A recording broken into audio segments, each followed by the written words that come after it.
They were the story of the preseason. And honestly, I don't think you ever want to be the story of the preseason. Clouded by the Babcock mess is a team that is, got some high-end veteran talent and a lot of kids with huge potential trying to prove themselves. It's the Columbus Blue Jackets. By the way, did I say that they quite literally have a goalie who came to camp and said, hey, fuck what you think? Literally said that to the press. And he said, I got something to prove this year. Was this Elvis Merzlikins? That's right. Dude. Elvis is in the building. European goalies, or European players, especially Eastern European players, there's no subtext. No.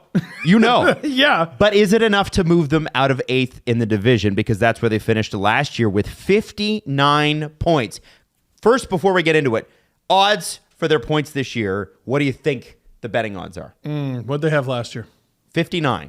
Maroon. 65.5. Jesse. 64.5.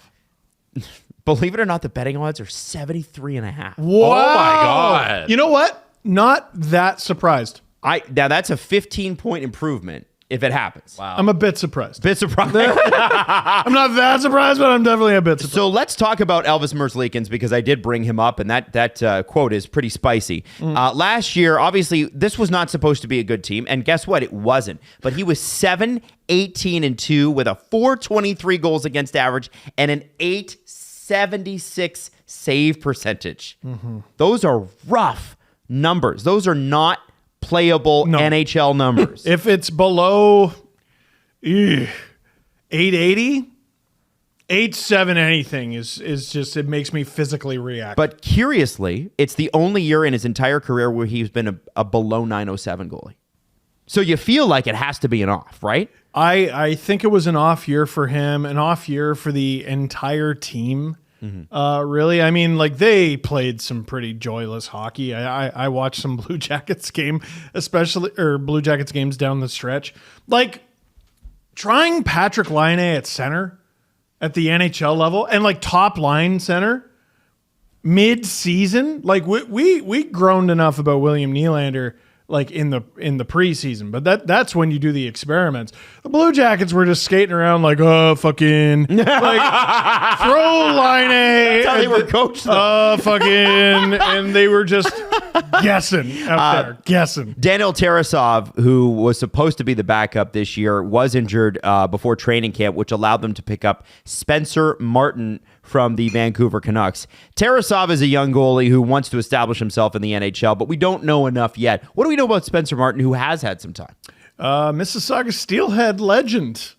He was Jesse's home team. Yes, and Jesse, you've been to a ton of games, season seat holder for a number of years. Every year. Yeah, That's not true. People of Mississauga pack the stands. No, it's one of the most underappreciated franchises. There you go. Yes. A League. little love for the Steelheads. Not enough people in Mississauga care about the Steelheads. He's had some truly world-beating games at the NHL level, like shockingly world-beating games. But the Canucks, I mean, over time sort of hung him out to dry, and he did a little bit more sinking than swimming. But this is going to be a temporary thing. Like, he's fighting for his NHL career here. There's a really good chance he doesn't stick around with the Blue Jackets, even if he does play well. Well, if Tarasov comes back, then he's probably back on waivers. Exactly. I mean, best case scenario, he does amazingly, and then they try maybe Tarasov, Martin, and move in Merzlikins. I just don't think that's going to happen, but decent little stopgap. Jet Greaves, who is one of the better goalies in the AHL, will not likely see much time until maybe towards the end of the year too. He shouldn't have played last year. He was too young. They're like, he's been great, but like they're like, we shouldn't be doing this. He was fantastic against the Leafs, remember? Yes, he was. There's so much time for Jet to make the NHL. Like, there's no need to rush him at all, especially when your franchise is at this state. Like, why are you rushing him? Exactly. And I hate how cool his name is. I hate it. Jet Greaves. It's so good. His journey to the NHL should be more like a ship and not like a jet. Oh, there you go. All right. All right, I'm out. Now, Maybe we should end the video. Now, he's got great jokes, and he is a several-time Stanley Cup losing general manager. His name is Jesse Blake. Yeah.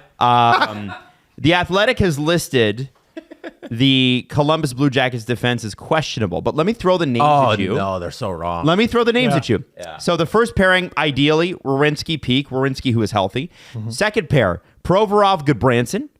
Third pair, Boquist, Severson. And then you also have David Juracek, Tim Burney, and Nick Blankenberg, who are available to you. And you have to think, at very least, Juracek's going to make his way into a lot more games. I'd be shocked if he wasn't in the top 6, to be honest. Yeah, Right. and like I'd play Severson higher up in that lineup. Well, I mean, that's what it is right now. Like I said, this is a season preview. But that defense, to me, looks like a really good mix of guy who's coming back from injury, guys who need to reprove who they are, like a Provorov, and then guys who are young and going to be very good. Boquist and Juracek specifically.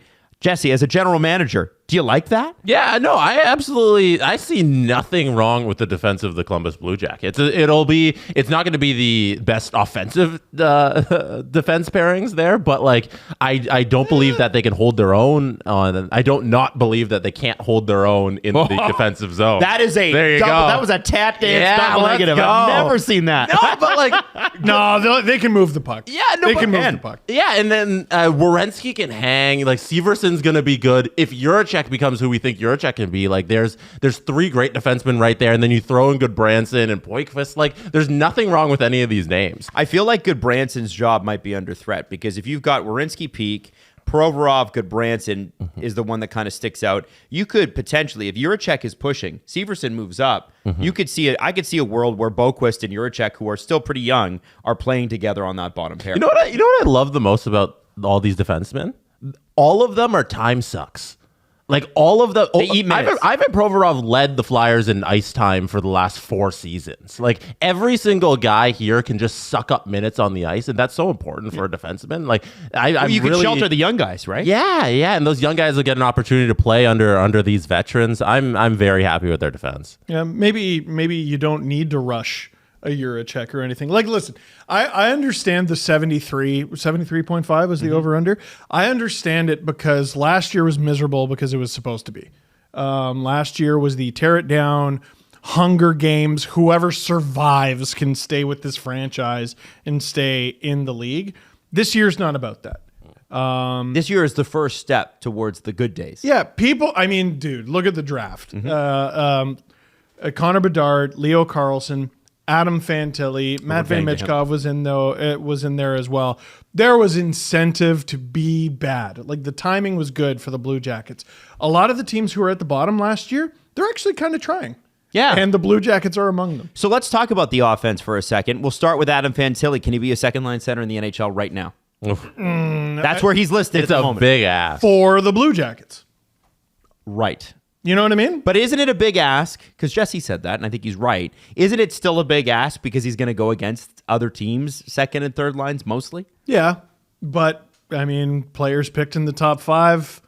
You ask big of them, and they got to rise to the occasion, man. Not a lot of hand-holding. I assume it's going to be Fantilli and Line. I think so. That'll be fun. Do you think Line ever On the same line, you mean? Yeah, on the same I thought you line. meant up the middle. I'm like, I thought they had a new coach. No. Boone Jenner and Fantilli, then Roslovic and Corrali, something like that. Yeah, and Kent Johnson, I think, on that third line. But I wanted okay. The center. The one thing I did want to ask is Patrick Laine.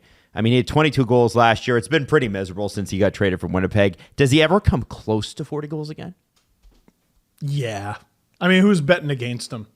Well, I mean, listen, he's been in the league the same amount of time as Austin Matthews. He has scored 40 goals once, 30 goals twice, and 1, 2, 3 times 20 goals. Dude, he's like an unbettable player.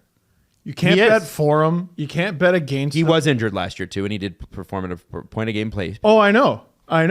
But you don't know what you're going to get on a night-in, night-out basis. No idea. He might score 5 goals. He might have 2 shots and be -3. Yes. You don't know. Yeah, And Steve, just to make you a little upset, I wanted to check the lines from yesterday's, when we're recording this preseason game for Columbus.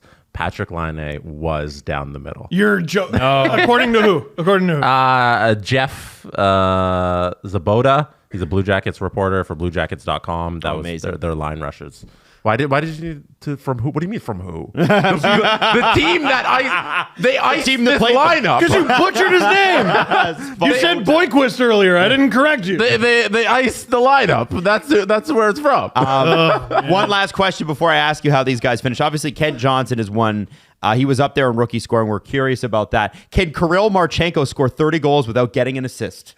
I think his goal scoring might take a bit of a dip. No. I think his playmaking might go up a little bit. Maybe?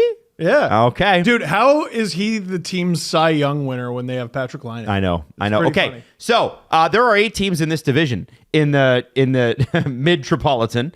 Where do you have the Columbus Blue Jackets finishing? This might shock you. Can you imagine? Go. They're bad. They're not as bad as people say. They're gonna take a step, even if it's a tippy toe. 7th. 7th. Jesse Blake. I'm gonna do it. I'm gonna say 6th. Don't you dare. you know what? I know one of the teams you have 7th or 8th. And by the You're way, a madman. You're a The madman. Devils. Jesse. Shut up. I agree with you. I think they're 6th place. And I struggled with this because I almost put them in 5th. I think they're a lot better than what people give them credit for. They need a lot of things to go right for that to happen. Yep. But there is a lot of guys here who really need this season to go well. I kind of like the Columbus Blue Jackets, man. Yep. Blue Jackets fans, I'm not shocked about your team. I just cannot wait to see who these guys put 7 and 8. I think we're right. I'm rooting for Pascal Vincent. That's right. Yeah, he's going to be Why a not? coach. Yeah. Steve isn't. Hey, we didn't mention Babcock once. Oh, shit.